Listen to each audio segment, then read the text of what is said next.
आपसे पूछना चाहता हूं, हो सकता है कि आप मुझे भी उठा करके जेल भेज दें, लेकिन इससे डरने वाले नहीं। लेकिन आप मुझे जवाब दीजिए कि आप कोरोना महामारी में शराब की दुकानों खोलने के बजाय अगर 68,000 करोड़ रुपया उनसे वसूलते, जिसमें रामदेव का भी 2200 करोड़ रुपया है, जिसके पास 70,000 करोड़ रुपए की संपत्ति, उसका भी आप 2200 करोड़ रुपया माफ कर दे रहे हैं। इन लोगों से आप पैसा वसूलते हैं तो आपको शराब बेचने की नौबत नहीं आती। डाल रहे हैं। एक तो आप कोरोना की महामारी को लेकर के आए इस देश में, जब दुनिया पूरा लॉकडाउन कर रही थी तो आप नमस्ते ट्रम्प कर रहे थे। इन सब की कीमत चुकाई गई है।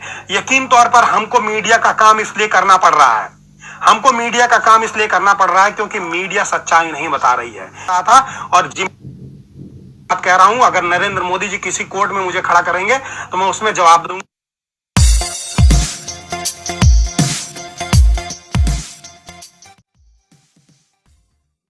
सभी लोगों को नमस्कार।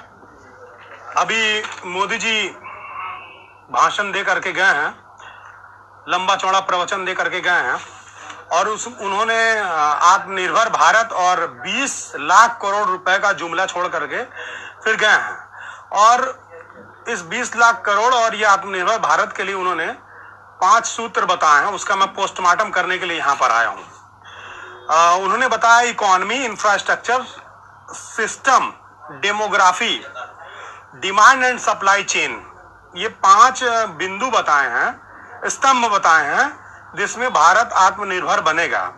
और फिर उन्होंने 20 लाख करोड़ रुपए का पैकेज का ऐलान किया है। तो मैं इसका पोस्टमार्टम करना चाहता हूं।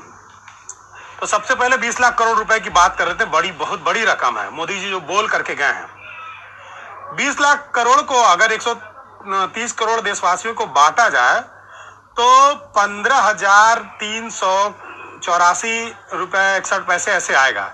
यानी 15,000 रुपए मान लीजिए एक भारतीय के पास आएगा। अगर परिवार में 4 सदस्य हैं तो 60,000 रुपया आ जाएगा उनके पास। तो मोदी जी बेवजह आप बेकार का ये सिस्टम चलाएंगे, दुनिया भर का माथापच्ची करेंगे। आप एक काम करिए, देश में जितने लोग हैं सबके खाते में 15-15 हजार भेज दीजिए। 15 लाख तो आप नहीं भेज पाए थे, लेकिन इस 20 लाख करोड़ का जो ये पैकेज है 15-15 हजार भेज दीजिए। अगर हर परिवार के हर सदस्य के खाते में 15-15 हजार रुपए आ जाएंगे तो मुझे लगता है कि 3-4 महीने का लॉकडाउन 5 महीने का आराम से वो काट लेगा। ठीक है, तो ये नाटक मत बतियाइए। स्ट्रक्चर के किस सेक्टर की बात करते हैं आप? इकोनॉमिक इंफ्रास्ट्रक्चर की बात करते हैं कि एजुकेशनल इंफ्रास्ट्रक्चर की बात करते हैं?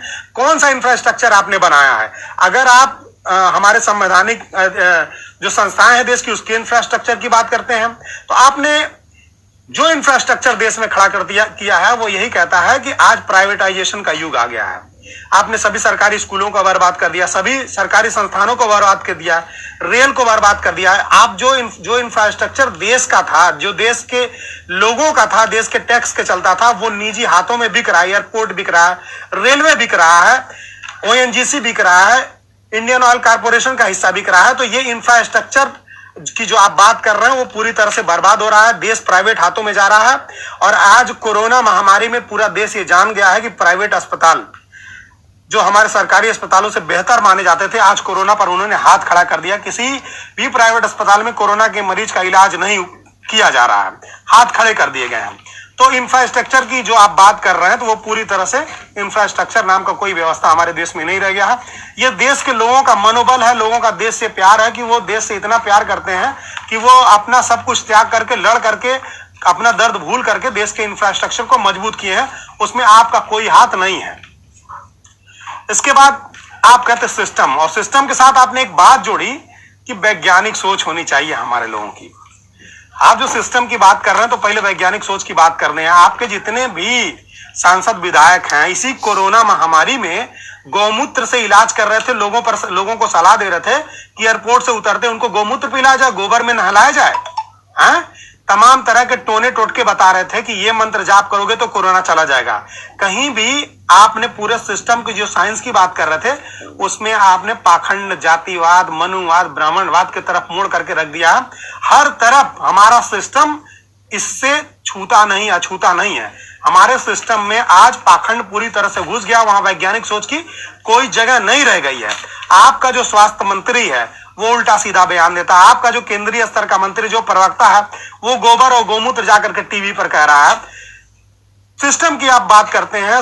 इस कोरोना से लड़ने के लिए पिछले हफ्ते तक अभी एक हफ्ता बीत गया, पिछले हफ्ते एक न्यूज आई थी जिसमें बताया गया कि कोरोना से लड़ने में आपने लॉकडाउन के बाद 21 मई के बाद यानी लॉकडाउन के बाद 4000 से ज्यादा नियम आप बना चुके हैं। 4000 से ज्यादा नियम आप बनाए और हर नियम पर आप फ्लॉप रहे। वो नियम कहीं काम नहीं आया और आज भी नियम बदलते जा रहे हैं, नए नियम बदलते जा रहे हैं। आपका सिस्टम पूरी तरह से सड़ गया है। ठीक है, आपका सिस्टम इतना घटिया हो चुका है कि आपने लगातार इस देश से पैसा ले जाने वाले लोगों का मदद किया है। इस देश से पैसा ले जा करके विदेश में बसने वाले लोगों का मदद किया। आप हमेशा जुमला छोड़ते रहते हैं कि फलाने गिरफ्तार होके आएगा, मेहुल को लेके आएंगे, इसको लेके आएंगे। कोई आया क्या? अभी तक कोई आया? कोई भ्रष्टाचारी आया? कोई पैसा आप लेकर के आए? तो आपका सिस्टम पूरी तरह से सड़ा हुआ है, जिस पर आप कह रहे हैं कि भारत देश आत्मनिर्भर बनेगा। चौथा आपने कहा डेमोग्राफी। डेमोक्रेसी। अब डेमोग्राफी आपकी डिटेक्टर ग्राफी हो गई है। आप जो देश को मूर्ख बना रहे हैं डेमोग्राफी के नाम पर, असल में वो डेमोग्राफी नहीं, अब डिटेक्टर ग्राफी हो गई है। लोकतांत्रिक व्यवस्था नहीं, तानाशाही व्यवस्था हो गई है। आप यूएपीए ले आए, अनलॉफुल एक्टिविटीज प्रिवेंशनल एक्ट ला करके देश में जितने भी लोग संवैधानिक अधिकारों के लिए लड़ रहे हैं उन सब लोगों को आप जेल में डाल रहे हैं, उनके ऊपर यूएपीए का इस्तेमाल कर रहे हैं। छोटे छोटे कार्यकर्ताओं, एक्टिविस्टों का आपने सोशल अकाउंट डिलीट कराया, छोटे छोटे लोगों को आपने जेल भेजा है। आपने सीएए ला करके संविधान का हनन किया, एनआरसी ला करके, एनपीए ला करके जो देश की संवैधानिक और लोकतांत्रिक व्यवस्था थी उसको खत्म करने की कोशिश की। देश का जो सेकुलर चेहरा है, जो हमारा संविधान कहता है कि हम धर्मनिरपेक्ष हैं, उसको आपने समाप्त कर दिया। देश की धर्मनिरपेक्षता पर प्रहार किया। आपने छोटे छोटे आरटीआई जैसे कानूनों को ध्वस्त करके देश में ट्रांसपेरेंसी के लिए और भ्रष्टाचार के खिलाफ काम करने वाले तमाम कानूनों का बदलाव किया। आपने ऐसे कानून बनाया है कि आज कोरोना के महामारी में आप हमारा संवैधानिक स्तर पर जो हमारा प्रधानमंत्री राहत कोष था उसको दरकिनार किया और आपने अपना स्वयं का निजी एक फंड बनाया जिसको पीएम केयर फंड का नाम दिया। आप उस सिस्टम और उस संवैधानिक व्यवस्था में यहां तक नहीं कर पाए कि आप जवाब दे पाए कि पीएम केयर फंड का पैसा कहां खर्चा हो पा रहा है। आरटीआई लगा करके कोई आम आदमी जानकारी नहीं ले सकता कि वो पैसा कहां खर्च हो चुका है। तो ऐसी व्यवस्था डेमोग्राफिक नहीं हो सकती है, वो डिटेक्टर ग्राफी हो सकती है। आपकी लोकतांत्रिक नहीं हो सकती है, वो तानाशाही की व्यवस्था हो सकती है। आपने संविधान की धज्जियां उड़ाई। आपके जितने भी सांसद विधायक हैं वो लगातार धज्जियां उड़ाते हैं। कर दिया आपके बीजेपी शासित राज्यों में श्रम कानून समाप्त किया गया। इसका मतलब क्या है? आप 8 घंटे के बजाय मजदूरों से 12 घंटे ड्यूटी करा करके आप मजदूरों का संवैधानिक हक नहीं मारेंगे। आप जो लेकर के आ रहे हैं उसमें आपकी आहट आ रही कि आप धीरे धीरे देश में श्रम कानून खत्म करेंगे। उसमें यह भी आ रहा है, सुनने में आ रहा है कि आप उनको यूनिटी का अधिकार नहीं देंगे, संगठन बनाने का अधिकार नहीं देंगे। यानी कि आप क्या करेंगे? पूरी तरह से यहाँ पे गुलामी प्रथा और बंधुआ मजदूरी लागू करने जा रहे हैं। तो आप डेमोक्रेटिक कोई बात मत करिए। आपने जो चौथे बिंदु की बात की कि डेमोग्राफी, वो भी पूरी तरह से इस देश में ध्वस्त हो चुकी है। इसके बाद आपने कहा कि डिमांड एंड सप्लाई की चेन। अरे भैया मोदी जी, हर शाख पर आपने उल्लू बैठा रखे हैं। क्या डिमांड है, क्या सप्लाई है, वो पूरे देश को मालूम है। आपका जो सिस्टम है उसमें आप बताइए स्किल इंडिया चलाएं, आपने मेक इन इंडिया चलाया, उसमें क्या डिमांड था, क्या सप्लाई था, आपको नहीं मालूम था। डिमांड और सप्लाई आप बताइए। राशन ढंग से नहीं बंट पा रहा है। सब कुछ ऑनलाइन व्यवस्था होने के बाद भी कोटेदार राशन नहीं दे रहा है। एक सप्लाई की छोटी सी व्यवस्था है कि आम आदमी तक, जो गरीब आदमी है उसके पास राशन पहुंचे, वो नहीं पहुंच पा रहा है।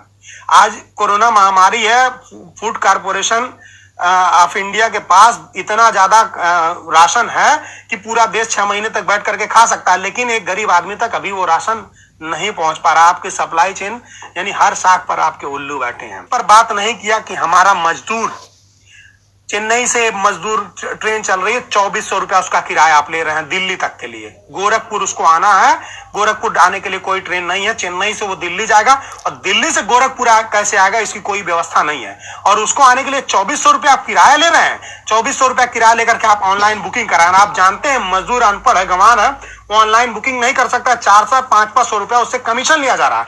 कुल मिलाकर के 3 से 3,500 रुपया उसको चेन्नई से दिल्ली आने के लिए देना पड़ रहा है। अब ये बताइए, जो आदमी 40-45 दिन से घर में भूखा हुआ है उसको काम नहीं कर रहा है, खोली में रह रहा है, 6x6 के खोली में 10 लोग रह रहे हैं, और उस मजदूर से आप उम्मीद करते हैं कि वो 4,000 का टिकट खरीद करके यहां पर आएगा। ये आपका सिस्टम है, ये आपकी व्यवस्था है।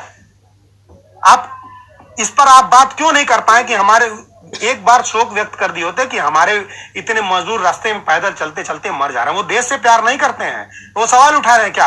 वो लॉकडाउन का फॉलो कर रहे हैं कि नहीं?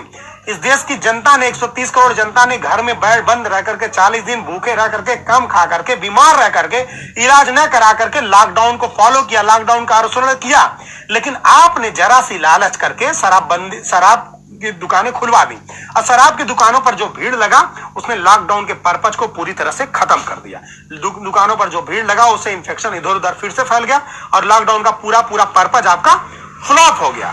आप इस पर बिल्कुल चर्चा नहीं कर रहे हैं। आप कहते हैं कि, और ये आईटी सेल वाले अंधभक्त जो हैं, ये कहते हैं कि शराब की बिक्री होगी, देश का राजस्व बढ़ेगा। अरे इस देश में नरेंद्र मोदी जी अपने महल के लिए, संसद भवन के सौंदर्यीकरण के लिए 20,000 करोड़ रुपया क्यों खर्चा कर रहे हैं? अगर देश में शराब बेच करके पैसा जुटाना, अगर देश में लोगों को शराब बेच करके पैसा जुटा करके और कोरोना से लड़ना है, तो आप इसी कोरोना महामारी के बीच में देश के उद्योगपतियों का 68,000 करोड़ रुपया क्यों माफ कर दिए? भाई मैं आपसे पूछना चाहता हूं, हो सकता है कि आप मुझे भी उठा करके जेल भेज दें, लेकिन इससे डरने वाले नहीं। लेकिन आप मुझे जवाब दीजिए कि आप कोरोना महामारी में शराब की दुकानों खोलने के बजाय अगर 68,000 करोड़ रुपया उनसे वसूलते, जिसमें रामदेव का भी 2,200 करोड़ रुपया है, जिसके पास 70,000 करोड़ रुपए की संपत्ति, उसका भी आप 2,200 करोड़ रुपया माफ कर दे रहे हैं। इन लोगों से आप पैसा वसूलते हैं तो आपको शराब बेचने की नौबत नहीं आती। और ये शराब, घर में शराबी लोग भी होते हैं, उन शराबियों पर किसी का कंट्रोल नहीं होता। वो घर का खाना है कि नहीं है, उससे पहले शराब खरीद करके पीना पसंद करेंगे। तो आप ऐसे लोगों को, ऐसे परिवारों को संकट में डाल रहे हैं। एक तो आप कोरोना की महामारी को लेकर के आए इस देश में, जब दुनिया पूरा लॉकडाउन कर रही थी तो आप नमस्ते ट्रम्प कर रहे थे। उसी अहमदाबाद में आज कोरोना के सबसे ज्यादा मरीज है, वही कोरोना के सबसे ज्यादा प्रभावित क्षेत्र बन गया है जहां पर आपने नमस्ते ट्रम्प कराया था। तो पूरी दुनिया जब कोरोना से लड़ रही थी, लॉकडाउन कर रही थी, आप नमस्ते ट्रम्प कर रहे थे। पूरी दुनिया ने जब अपने अपने रास्ते सील कर दिए तो आप मध्य प्रदेश में सरकार बना रहे थे। इसके बाद आप कोरोना को जबरदस्ती ला करके देश के ऊपर थोप रहे हैं। उसके बाद कोरोना महामारी को आपने, मैं आप पर इल्जाम लगाता हूं नरेंद्र मोदी जी कि कोरोना महामारी को पर आपने ताली थाली पिटवा करके लोगों को सड़क पर उतरवाया और कोरोना की महामारी को फिर से इकट्ठा करके एक दूसरे में फैलाया। और उसकी देन है कि आज देश में कोरोना महामारी बढ़ती चली जा रही है। ये तो हमारे देश के लोगों की तपस्या है, उनकी सूझबूझ है। और सड़क के किनारे, नाली के किनारे दिन रात मच्छर से कटवाने वाले वो लोग हैं जिनके ऊपर, जिनका प्रतिरोधक क्षमता इतना ज्यादा, इम्यूनिटी सिस्टम इतना ज्यादा हो चुका है तमाम बीमारियों से लड़ते लड़ते कि उन पर कोरोना ज्यादा असर नहीं कर रहा है। इस नाते हमारा देश बचा हुआ है। तो मैं अपने देश के लोगों से कहना चाहता हूं कि ये मोदी जी ने अब आपको छोड़ दिया कि आत्मनिर्भर बनो। देश में आत्मनिर्भरता का अभियान चलाया जा रहा है। इसका मतलब ये है कि आप खुद से इलाज कराइए, खुद ही पैदल पहुंच करके रेल की पटरी पर कट करके, मर करके, भूखे प्यासे घर पहुंचिए। क्वारंटाइन खुद से होना, उसकी व्यवस्था तो मोदी जी ने दिया था कि अब वो क्वारंटाइन की कोई व्यवस्था देश में नहीं कर सकते हैं और आपको सेल्फ क्वारंटीन होना पड़ेगा। तो आप खुद से करिए, मतलब आप आत्मनिर्भर बन जाइए। इससे इनकी कोई जिम्मेदारी नहीं है, ये केवल आएंगे भाषण दे करके चले जाएंगे। नहीं मोदी जी, ये देश लोकतंत्र पर चलता है और इन सब की कीमत चुकाई गई है। यकीन तौर पर हमको मीडिया का काम इसलिए करना पड़ रहा है, हमको मीडिया का काम इसलिए करना पड़ रहा है क्योंकि मीडिया सच्चाई नहीं बता रही है। मीडिया जो है वो कॉर्पोरेट्स मीडिया है, वो बिना पैसे के चलने वाली मीडिया नहीं है, जनता की मीडिया नहीं है। तो जो भी लोग इस वीडियो को देख रहे हैं, सुन रहे हैं, वो इसको ज्यादा से ज्यादा शेयर करें। मैं जिम्मेदारी के साथ मैं इन बातों को कह रहा था और कह रहा हूं, अगर नरेंद्र मोदी जी किसी कोर्ट में मुझे खड़ा करेंगे तो मैं उसमें जवाब दूंगा। बातों को अपने गट्स पर फैलाइए और सभी अंधभक्तों को जगाने का प्रयास करिए।